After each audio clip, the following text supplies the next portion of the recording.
どうも皆さん、こんにちは。こんばんは。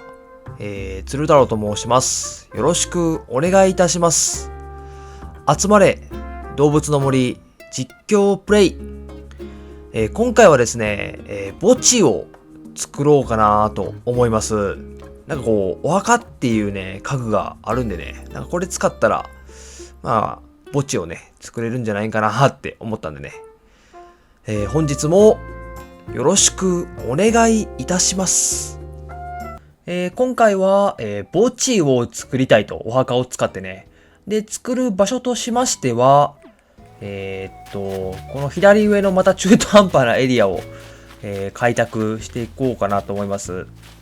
なんか前の図書館の、なんか慣れの果てみたいになってるけど、ここをね、改良して墓地を作ろうかなと思います。で、今回はね、この洋風の墓石っていうのをいっぱい作ろうかなって思ってるんですけど、いやー、これ結構ね、石30個もいるってなってるからね、もっとね、石が必要ということでね、頑張って集めながら、地形とか、なんやらかんやら、作っていこうかなと思います。よろしくお願いします。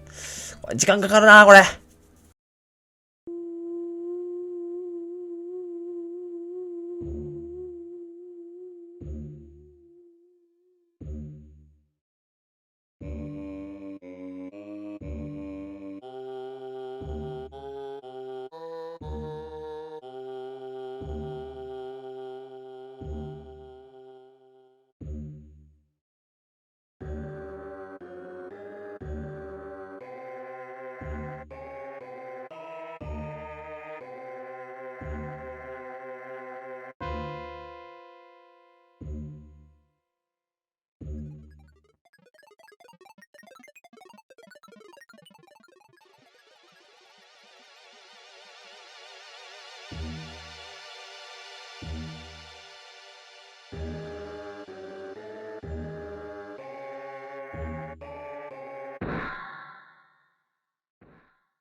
ということで、ざっくり島クリエイターで地形を作ってみました。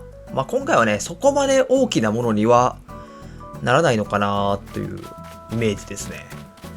で、アイテムもね、こっちなんかに固めておきました。街灯はね、多分いっぱい使うと思うんで、いっぱい置いといて、洋風の墓石も置いたり、あとは、いろいろ使うんですけど、物を置きながら、調節していこうかなと思います。余談なんですけど、新しい、住民がね、うちの島に、来ることに、なりました。こちらですね。ビンタ。今日はたくさんお話できるね。僕、嬉しいな。ダノラ。そういえば、つるっと丸島から来てたつるくんは、君の知ってる人だったの。そうだね。この広い海にあるたくさんの島の中から、まるっとツル島に来てくれるなんて、まるで奇跡みたいだね。ダノラということで、ビンタがね、新しく住民として、来ることになりました。代わりにね、チョイが、代わり番号で、お引っ越しをいたしました。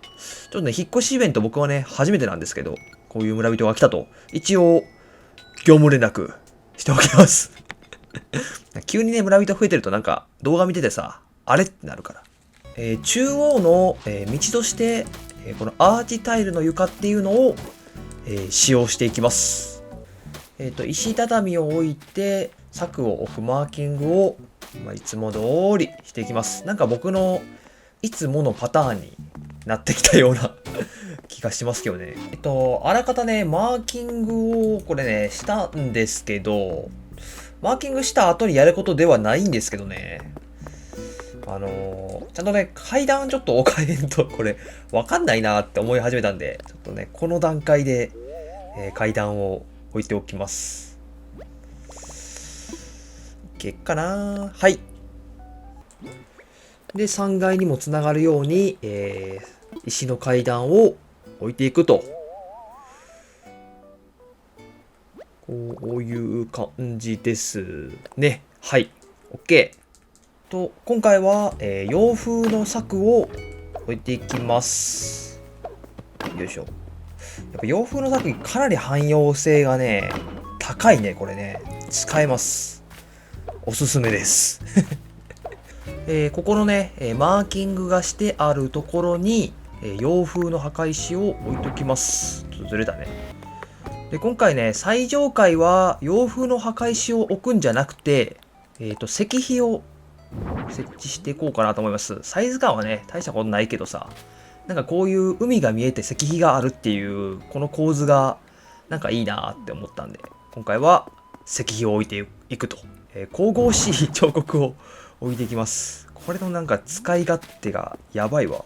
入り口として、このね、洋風の柵をね、ちょっとこう L 字に置いて、でそこにね、こう、檻をさ、この隙間部分に入れるっていう、ちょっと無理やりなやり方で対応を、していきます。洋風の柵なしで檻だけの状態っていうのはなんか不自然なんでね、ちょっと僕はこういう形で、ごまかしながら作っていくっていう形を取っていこうかなと思います。で、檻を置いたことによって、この空いている、くぼみの空間にレンガの井戸を置いておきます。で手前には、木製のバケツをね、置いといて、なんとなくそれっぽくしておきます。次はね、街灯を、至るところに置いていきます。結構この街灯が、この墓地を作る上で、まあまあ重要なんじゃないのかなと思ってます。で、側面の、空いている空間に、今回は、針葉樹の苗を植えておきます。あれですね、長細い木ですね。最後は、墓地のこの周りの部分を、白い、バラの種を、植えていきます。全部白にします。なんで白のバラかって言われるとね、なんかね、昔、メタルギアソリッド3やったかな。なんか、それのさ、戦闘シーンみたいなんでさ、白い花の上で、こう、墓地の周りでなんか戦うみたいな、そんな感じのシーンがね、あったと思うんですけど、それを意識してます。なんか僕がさ、たまに意識するゲームのさ、名前なんかいつも古いよね。初代ポケモンとかさ、メタルギアソリッド3とかさ、なんか古いね。おかしいわ。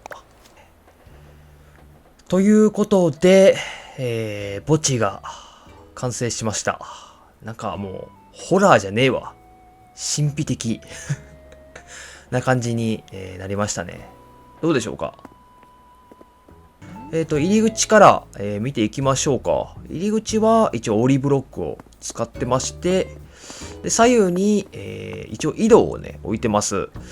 水かけの文化はね、ちょっと海外あるんかないんか僕あんま詳しくないけどなんかこう雰囲気付けに置いてるって感じですね。で、洋風の墓に対して、バラをね、こう置くっていう形にしましたね。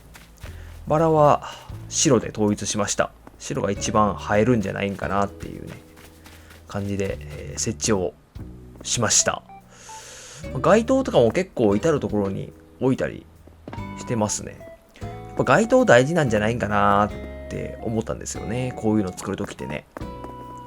で、上も、バラと洋風の墓を置いており、一番上は、石碑と、神々しい彫刻と白いバラを置いているっていう感じにしてみましたね。まあ、神々しい彫刻、まあ便利だなって思いながらいつも、使用しております。そんな感じかな。今回はね、最初に、夜を、紹介したんですけど、何かゆ次は、お昼に、時間を変えていきます。お昼は、こんな感じですね。そうっすね。やっぱこう、雰囲気はだいぶなんか優しい雰囲気な気がするなーっていうところですね。これはこれでね、夜とは違った雰囲気かなとは思うんですけどね。でも夜の方が今回に関してはまあいいんじゃないのかなって思いますね。はい。どうでしょうかね。今回ね、ちょっと綺麗な、感じにしたんで、次回、墓地を作るんであれば、なんかね、もうちょっと汚い感じ、ホラーな感じになればいいなーって思いますね。なんかちょっと綺麗すぎたわ。ということで、今回の動画はここまでにしようかなと思います。ご視聴ありがとうございました。また次回お会いしましょう。お疲れ様でした。